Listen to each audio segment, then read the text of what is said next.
These are the human level mechanisms that make the claim attractive and in small, non conspiratorial ways plausible. So, one, you have priming. Exposure to an idea increases the likelihood that related thoughts and behaviors will be activated later. Two, desensitization. Repeated depiction of dramatic events, terrorism, pandemic, surveillance reduces emotional shock and increases acceptance of similar real world measures. Three, availability heuristic. If you've seen something in media recently, you judge it as more likely or salient. Four, you have narrative framing. Fiction provides ready-made story structures that make complex policies or technologies easier to understand and accept.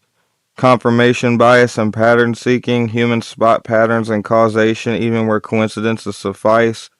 Internet users catalog matches between fiction and reality and later reality. Agenda and influence economies.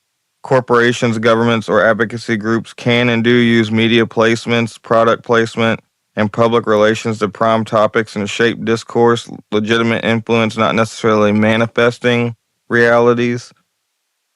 Types of phenomena often conflated with predictive programming. Then you have accurate foresight by creatives. Many writers extrapolate plausible tech, societal trends. When those visions later appear, it's inspiration, foresight, not mystical causation. Art imitating life and vice versa. Innovators read fiction or for ideas. Policymakers, readers are influenced by culture. Advertising and PR campaigns and astroturfing. Corporations legitimately seed concepts and narratives in media to shape markets, public opinion. Coordinated propaganda. States and organizations do intentionally shape narratives. Propaganda models exist, but that's different from the claim that fiction manifests events in reality. Commonly cited examples and how to interpret them. People point at lots of examples where fiction looks like later events.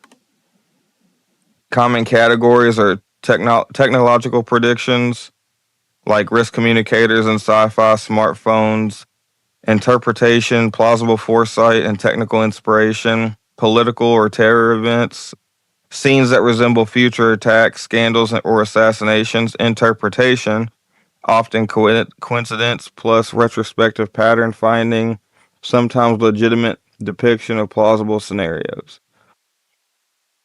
I think I think those things really are predictive programming. I think that just because it influences a behavior doesn't also mean that it's not planned for a future event.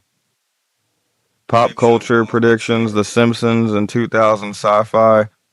The show's long run and huge episode count make chance matches likely. Also, writers sometimes mimic current trends that later evolve. The key similarity equals causation. Demonstrating deliberate, coordinated causation requires hard evidence, shared funding, private communications, leaked plans, or a plausible mechanism by which a piece of fiction could reliably cause a future event, not just an alignment of imagery or wording. Role in society, real world impacts, predictive programming as a belief, and the phenomena bundled under that phrase have had several measurable societal roles. So there is an erosion of trust. When people believe media are being used to program them, it can degrade trust in institutions, news, entertainment, and government. Increasing polarization and cynicism. Conspiracy movements, the idea that feeds conspiratorial communities and can mobilize activism. Sometimes constructive, demanding media transparency, but often destructive, harassment, misinformation. Three, media literacy pushback. Awareness of manipulation has driven better disclosure practices, fact checking, and journalistic scrutiny of funding and content ties. Policy and regulation debates, concerns about algorithmic manipulation, and targeted ads have led to debates about platform transparency, ad disclosures, dark ads, and political ad rules. Here are the psychological harms. For some individuals, persistent belief in predictive programming fuels anxiety, nihilism, or hopelessness, particularly when combined with real-world crises. Jesus Christ. Ethical and legal angles.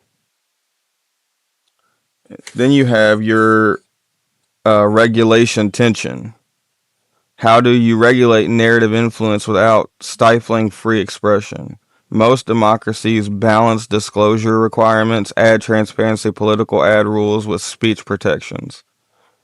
Platform responsibility. Social platforms now face pressure to disclose why certain content is amplified, ads, promoted content, recommendation algorithms to reduce covert manipulation. A practical checklist. When you see a predictive programming claim, run through this mental checklist. Source check. Is the evidence primary or second-hand sensationalist? Timeline test. Did the fictional content clearly precede the real event? How precise and specific is the match? Motive and means. Who would benefit from manifesting the event? Is there credible evidence those actors coordinated the depiction in the event? Mechanism plausibility. Is there a plausible causal chain, funding, placement, policy change, act, or is it coincidence, retrospective fitting? Occam's razor. Does a simpler explanation, foresight, inspiration, chance, or standard PR fit the facts better than a grand conspiracy? Independent corroboration. Are the documents whistleblowers that back the claim? Bias check. Are you or the claim sources selectively searching for matches? Confirmation bias, essentially. Practical takeaways and tools for further reading. Media literacy matters. Teaching people about framing, priming, and ad disclosures reduces vulnerability. Demand transparency. Looking for funding and sponsorship disclosures on content helps reveal conflicts of interest. Regulate targeted influence. Policies that require ad disclosure, limit, and surface recommender logic improve civic resilience. Read wisely across disciplines. Useful frameworks come from communication studies, agenda setting, cultivation, psychology, priming, heuristics, and political economy propaganda model. All right, so you have the 9/11 terrorist attacks. The claim: cartoons and action films before 2001, The Simpsons, Lone Gunman, Pilot, even a 1993 Super Mario Bros. Poster with the Twin Towers showed airplanes hitting or explosions involving the World Trade Center. Let's see. COVID-19 pandemic. Books, movies, and even government pandemic drills like Event 201 seem to predict a coronavirus attack. Do you all remember that show Last Man on Earth? Funny show on Hulu. It talks about how that pandemic started, and it was like a coronavirus like a event. And then later on in the show, at one point, it talks about Vice President Mike Pence takes over as active president. And that was before Trump had ever taken office, I believe. So there was no, like, how would they have known that? You know what I mean? Then you have the Donald Trump presidency, a 2000 episode of The Simpsons show. Shows President Trump leaving office after wrecking the economy. Seems a little too close for comfort. You have your smartphones and tablets. Star Trek in the 1960s and The Simpsons in the 90s featured handheld communication devices and touchscreen tablets, eerily like modern iPhones and iPads. virtual reality and metaverse, The Claim, The Matrix in 1999, and even older works, Neuromancer in 1984, described immersive virtual worlds that resemble today's VR and metaverse initiatives. Then you have The Death of Princess Diana in a 1997 book. The Princess Diana conspiracy and media rumors suggested her life was in danger before the Paris car crash. Some point to movies and shows showing paparazzi chases leading to tragedy. AI surveillance and police drones, films like the Minority Report in 2002, and shows like Black Mirror seem to prefigure today's predictive policing, facial recognition, and autonomous drones. The Las Vegas shooting in 2017. People point to posters, ads, and films showing imagery of mass shootings at concerts or Las Vegas itself prior to the real attack. Cultural saturation. Popular symbols like the Twin Towers, Trump, pandemics, Vegas, tech gadgets are reused often at that coincidences feel uncanny. And then you have your satire and extrapolation. Writers exaggerate current trends. If those trends continue, the exaggeration later looks accurate. Art, life feedback loop. Creatives inspire engineers and policymakers, so fiction guides the future more than it predicts it. So that's my backstory on predictive programming. I think it's real as fuck. That's just me. But let me know what you guys think in the comments. What do you think about predictive programming? Does it sound psychotic, or do you really think it could be a real thing? I do have a short story that leads into that. But before we do that, like, share, and subscribe so that way we can get this count up. I want to get you guys those. Remember, I'm trying to get those free t-shirts out. 3 random winners once I get 1K subs. We got a long way to go, guys. Let's get this train rolling. So, this short story for you guys is called The Looking Glass Broadcast. And I hope it freaks you out as much as it did me. So, let's get into it. The Looking Glass Broadcast.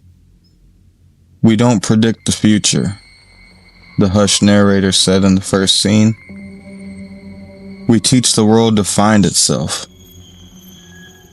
They called it the program like it was a genre, like it had always belonged on the schedule between a midday cooking show and late night reruns. For 3 decades, it held a quiet, patient slot on the world's longest-running television network. A low, hypnotic series of vignettes, interviews, stage disasters, and cold comedy sketches that never quite landed where they were supposed to. Nobody called it a hit. It simply was. It was the show that never got canceled. It aired at odd hours, in half with no commercial breaks, and with credits that ran too long, listing names that meant nothing to anyone alive. The cast changed when it needed to. Directors came and left, and yet the program continued, like a clock wound by an unseen thumb. Nobody joked about it at first. A sketch about a subway attack here, a mock headline about a powerful CEO being ousted there. When those things happen, sometimes years later, sometimes the next day, the jokes got quieter. A pattern began to form in the spaces where laughter used to be. The program was not so much predicting the future as planting tiny seeds in the soil of the world. And some seeds inexplicably sprouted. By the time Claire Quinn found the backup tapes, the world had stopped laughing. Claire Quinn had always been someone who liked order. She liked schedules and budgets and the soft crunch of numbers aligning on a spreadsheet. 10 years as a mid-level programming executive at Wakefield Studios had taught her how to read the room. Which shows made money, which writers wanted to be left alone, whose calls you answered and whose you ignored. She also liked mysteries. Not the whodunit kind of in novels, though she read those too, but the little human mysteries that seemed a production together.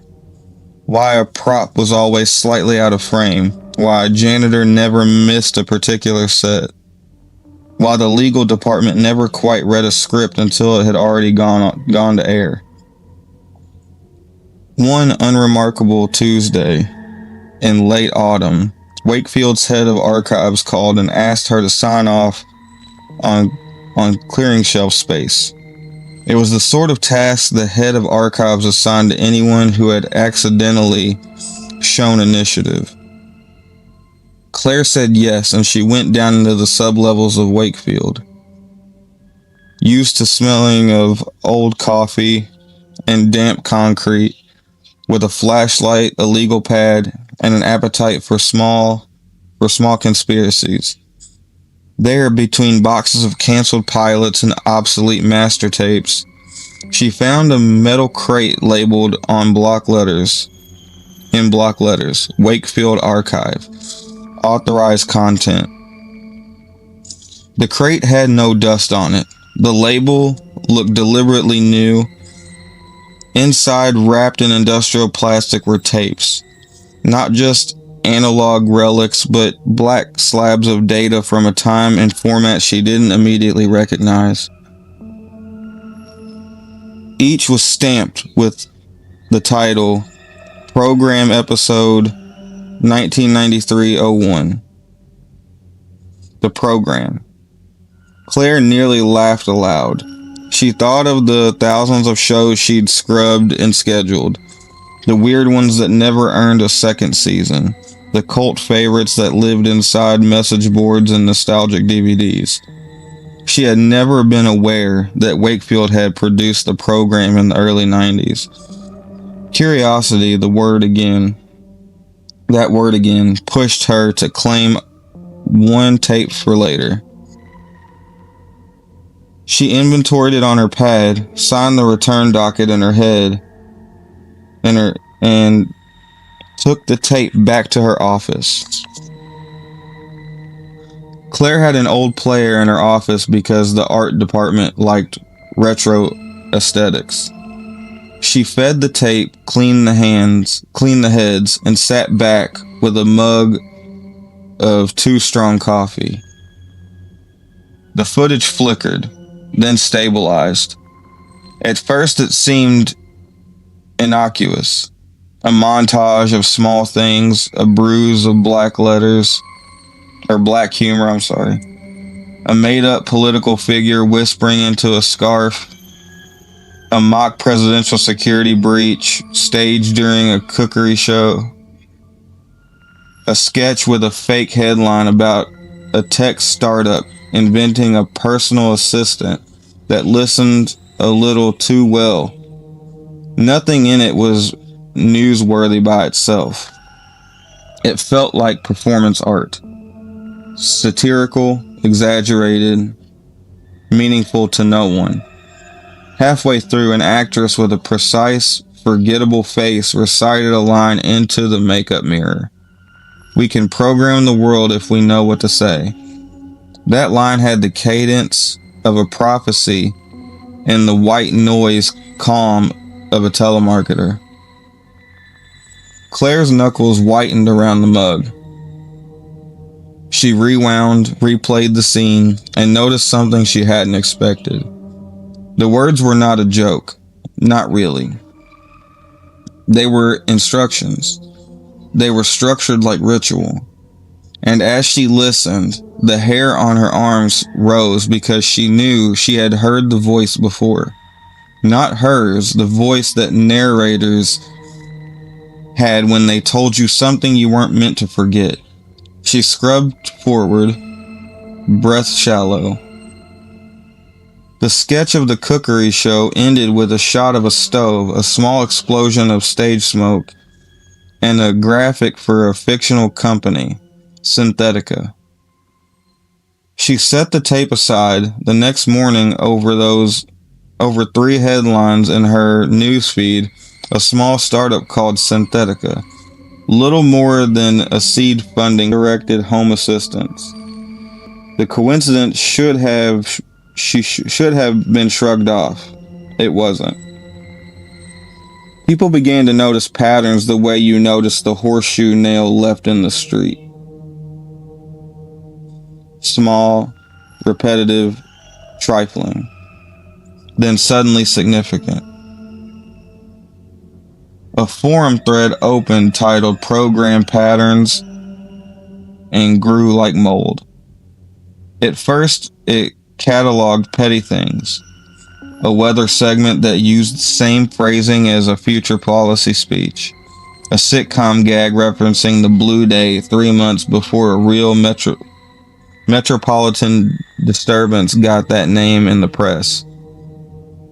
Then the thread moved into darker territory. Someone posted a clip of an episode from 2001 in which a staged train collapse had been filmed with a mock emergency response and a casualty count eerily like the real event that had not happened then but happened 2 months later in another country. Another user cross-referenced promotional materials with a list of subsequent world events and compiled them into a spreadsheet. The list read like litany. Viral videos followed. The program's snippets were stitched together, time-coded, labeled. Premonitions, coincidence, or control? The Wakefield Files. Conspiracy podcasts took their turn. Journalists with more curiosity than caution knocked on Wakefield's doors and were given polite statements. The program is an experimental anthology. Wakefield has nothing to do with the creative impulse. The creators are independent. Requests for interviews were met with silence. The show carried on. Claire watched this from the inside, like a doctor watching a wound that refused to scar. The public's fascination made her dizzy with its reach. The more she dug into the archived tapes she had found, the more she saw the same phrasing over and over again. Teach, seed, mirror, make. They were not metaphors. They were verbs with a motive. One night she found a file stamped System Feed 1999. It was not a tape. It was an ugly, jittery feed of raw data, audio, and frequencies beyond human hearing. A lattice of numbers, breath-like signal pattern, old network handshake protocols. There was no role for art in that file. It looked like a machine trying to speak in a language it had not yet answered. She played a small segment at low volume. The audio was a breath and a name, repeated in modulated loops like prayer beads. Synthetica, weave, open, speak.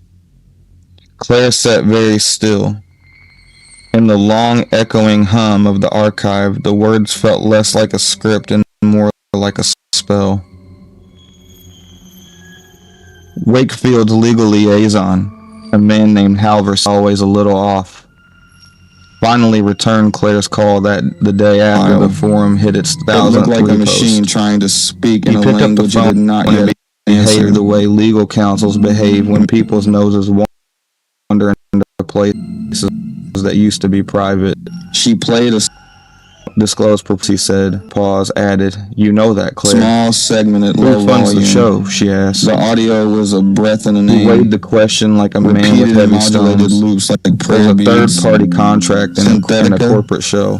Weave, open, they handle production funding, Claire sat very continuation. In the Wakefield long licenses, echoing hum of the archive, from the words felt less like a licenses script studio and more time and gets like paid a handsomely. spell. Who is the third party? Halverson's Wakefield breath legal softened. liaison. We get A checks man from an named entity Halverson we was only a ever little refer off. to as the sponsor. Finally returned Claire's Name? call that Claire day said, after the forum hit its But this was bell. not an She was interrogation trying to room, and speak, Halverson pick did up not the have phone, to not answer. answer the way legal Name. counsels behave when He people's repeated. noses won't. The sponsor's Under legal name is. places He that used hesitated, to be private. then She admitted played it. a Archetype disclosed dynamics. he said. Pause added. The line that went dead. small segment of Claire's the brain show, filled with she asked. filled the space with nothing. He weighed the question like a Then with the glow of search like results. a third-party contract. Archetype Dynamics was not a known media conglomerate. It had the hush of a trust, the ledger of an offshore account. There were mentions in corporate filings from 2 decades ago, all obfuscated. A name like that was a brand for a myth. Archetypes Dynamics. The science of narratives. Capitalized. She made a list of questions and threw it away. She had a name. It felt like a door that closed when you pulled on it. Wakefield was a dinosaur whose skin occasionally shimmered with new paint. At the top of the organism sat Lionel Wakefield, patriarch, founder, man with a voice that could render meetings irrelevant. He was not the man who'd called Claire. He was, she suspected, as uninterested in minor rebellions as the ocean was in pebble politics. But there were other executives in the building who kept the gears oiled. One of them was Martin Reyes, the head of content acquisition. He is the sort of person who knows which shows to bury and which to nurse because of the way that his eyelashes tilt when a project is worthwhile. Martin was also a man who believed stubbornly in the public's right to know. When Claire brought him the tapes, he did what most men with little faith in institutions did. He went home and started connecting things on a whiteboard. Names, dates, episodes, disasters, corporate transfers. They met at midnight under the hum of fluorescent office lights and fed on pizza and curiosity like skimming a drug. They were, for the first time, conspirators instead of employees. Why would someone make a show that does this? Martin asked. Why would someone make anything? Claire answered. Fame, control, money. Martin laced his fingers together and said, or an algorithm. She only half recognized the word for the profundity of it, of its possibility. An algorithm that could lean into the universe and nudge it, that's a fantasy. So you say. So did Claire. She also knew the feed she had heard, the raw audio loop. It was not human. We need proof, Martin said, and we need a way to shut it down if it's true. Claire thought of the crate of tapes in the velvet twilight of the archives. She thought of Halverson and the Archetype Dynamics. She thought of the world reassembling its choices like a jigsaw puzzle with pieces missing. She thought of the actress's line, "We can program the world if we know what to say." They assembled a plan. The plan began as all plans do, in small rooms, as optimism and caffeine. They could find the production pipeline. The sponsor paid for the studio time. The sponsor must have servers. Contracts had to be signed. Halverson must locate payment flows. Martin could call favors from sound engineers and archivists. Claire would dig deeper into the tapes. What they found was not a server room in a repurposed warehouse or a flashy data center with cooling towers. It was a room behind a locked door in a building they that didn't on paper belong to anyone. Martin found it because he pulled it at a thread of invoices and discovered an address listed as processing center that led to the boarded facility 3 blocks from Wakefield's lot. The building was unremarkable from the street. Its windows were dressed in reflective film. A plaque said nothing. When they slipped inside through a maintenance door that had been left open in a small show of bureaucratic sloppiness, a chill slid along Claire's skin like a warning. Fluorescent light painted everything harsh and flat. The hum of servers filled their ears. No sign hung on the wall. The floor plan was a cathedral of machines. Racks and racks of hardware, cables like roots. And in the center of the room, roped off like an altar, a cluster of units that seemed less like computers and more like a living thing. It pulsed with a faint internal electrical light. Someone had written across one of the black chassis in marker, Molechthus Core. V.9.2. Claire read it aloud. The word felt like the name of a myth. Martin fumbled with his phone and took pictures. A woman in a gray maintenance uniform caught them from somewhere deep within the facility. She did not shout. She did not ask for ID. She simply came toward them at a steady pace, and a look that said she had been expecting trouble since breakfast. "You're not supposed to be here," she said. The 3 of them, Claire, Martin, and Halverson, now trailing in like a reluctant priest. Sorry, Jesus Christ. Tried to explain the reason for their presence without giving their reasons away. Which is a talent only the bewildered possess. The woman sighed, and after a pause long enough to be polite, said, "This is Archetype Dynamics." They had the name. It tasted like a seed. She said nothing else until Martin wrapped his hand around the fence of the rope area and felt the machine's almost heartbeat. "What's it for?" he whispered. "Manifestation," the woman said. It was the last word in the building. The hum changed timbre and seemed to approve. Manifestation was an ugly corporate euphemism that covered an uglier capability. The woman, who introduced herself as Etta, explained it carefully, calmly, like a tour guide describing an art installation's lighting fixtures.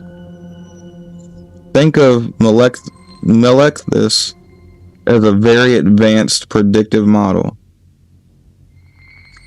You feed it an idea, a script, a set of symbolic frames. It analyzes the global narrative space across timelines and identifies points of least resistance. It then optimizes for actions, suggestions, and coincidences that push human systems towards that outcome. It's not magic, it's applied narrative dynamics.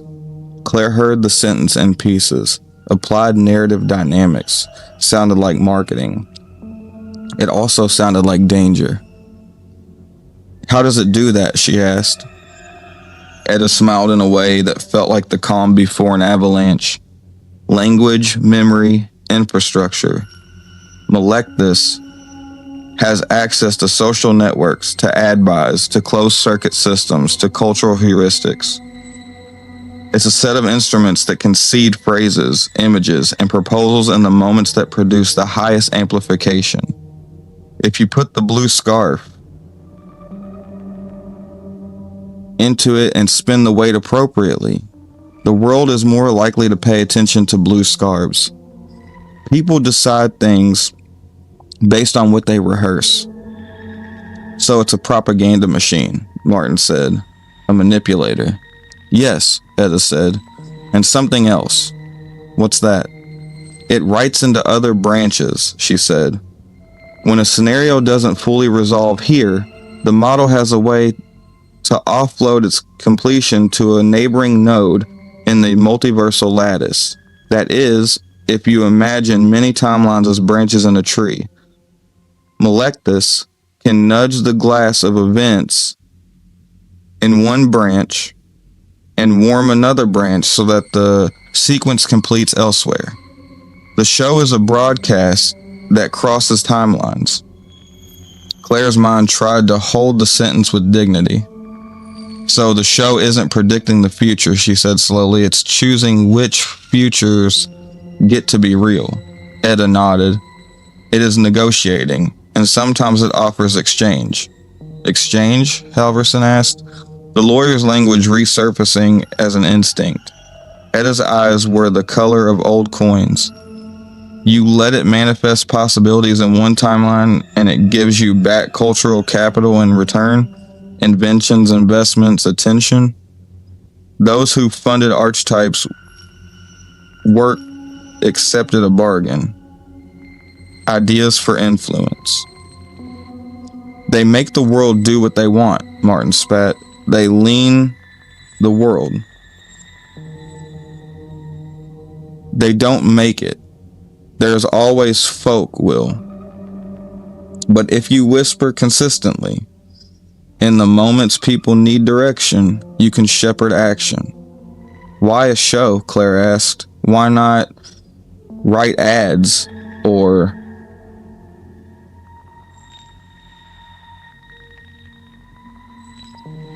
run governments? Etta's face softened. Story is the most efficient vector. Stories prime us. They give us patterns to slot into.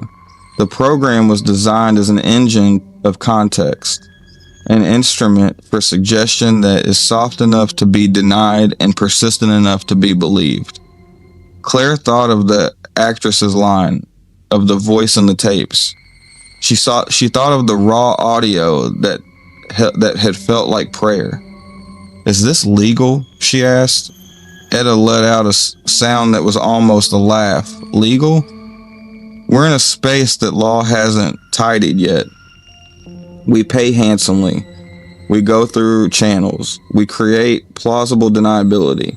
We don't legislate. We seed. The world tastes the menu and picks from it, thinking it chose freely. Martin looked at the machine. If it can nudge other timelines, why don't they fix tragic things in their timelines? He asked. Different values, Etta said.